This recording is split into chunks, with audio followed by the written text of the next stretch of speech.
Pengertian pinjaman online. Pinjaman online merupakan bantuan finansial yang dikeluarkan oleh lembaga keuangan secara dalam jaringan atau daring. Biasanya pengajuan pinjaman dilakukan melalui aplikasi milik lembaga tersebut.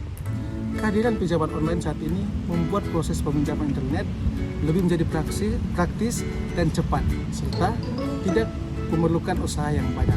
Pinjaman online sendiri merupakan salah satu bukti kemajuan finansial teknologi saat ini.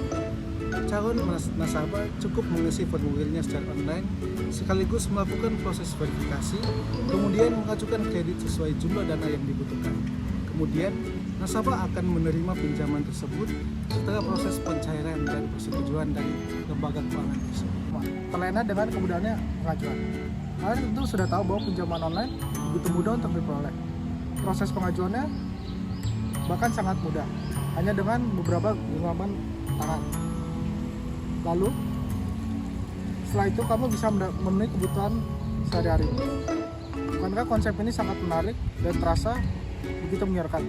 Tapi awas, dengan kemudahan ini justru akan membuat kamu terlena dan akhirnya tidak berpikir panjang. Kedua, nilai bunga atau tinggi. Pinjaman online juga memperlakukan sistem bunga dan perlu diketahui bahwa nominal bunga tersebut bisa saja sangat tinggi. Bahkan banyak sekali layanan pinjol legal yang tidak menyediakan nilai bunganya.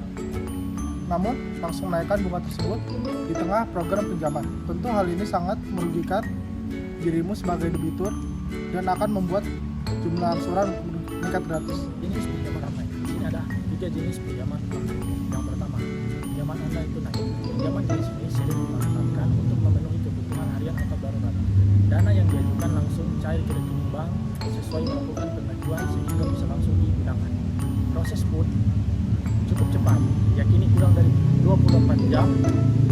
Meski cepat, plafon dana yang bisa dipinjam sangat terbatas dan harus bisa dikembalikan dalam tenor pendek. Yang kedua, pinjaman online usaha. Modal usaha untuk kegiatan bisnis kini didapatkan pula lewat pinjaman online. Langkah ini lebih cepat dan praktis, solusi bagi pengusaha yang tidak mau ribet mengirim uang ke bank. Persyaratan yang dibutuhkan juga fleksibel, hanya berupa KTP, rekening, laporan, dan surat legalitas usaha. Jika diperlukan, Anda sudah bisa meminjam uang dan membuka usaha. Yang terakhir, di sini ada peer-to-peer lending. Jenis pinjaman online ini dirancang menyerupai aplikasi marketplace yang menghubungkan kreditur dan debitur. Singkatnya, kamu mengajukan pinjaman langsung secara individu kepada kreditur dan tidak ada perantara berupa lembaga keuangan. Kedua belah pihak sama-sama bersepakat dan mendapatkan manfaat dari peer-to-peer. Cara mengetahui pinjaman online itu ilegal ada 2 cara. Yang pertama, cek kredibilitas agents. Cara pertama cukup mudah, yakni dengan cara mencari tahu sampai ke akar-akarnya muncul bersangkutan. Tidak hanya menjelajah website mereka, kamu juga wajib mencari tahu apakah termasuk masuk ke daftar agents ilegal atau ilegal atau yang termasuk ke OJK. Kedua itu bukan review atau cerita dari konsumen lain. Kamu harus melihat dan mencermati review atau cerita dari konsumen lain karena itu bisa dipercaya pada pengalaman pribadi mereka. Membahas mengenai kelebihan dan kekurangan pinjaman online tersebut memang sangat menarik. Sama menariknya ketika kita bicara mengenai pinjaman. Keuntungan dan kerugian dari pinjaman online. Keuntungan: 1. Minimnya persyaratan. Salah satu kelebihan paling mencolok dari pinjol adalah kemudahan dalam mengajukan pinjaman. Faktanya, untuk mengajukan pinjaman di pinjol bisa dilakukan oleh siapa saja, entah itu pejabat, kalangan biasa, atau PNS. Keuntungan yang kedua adalah pencairan dana yang cepat. Detail tentang kelebihan dan kekurangan pinjaman online merupakan informasi umum yang sudah sepatutnya dibagikan ke semua orang. Tujuannya agar tidak ada orang yang merasa dicurangi setelah mereka mengajukan pinjol. Limit dan tenor yang bervariasi.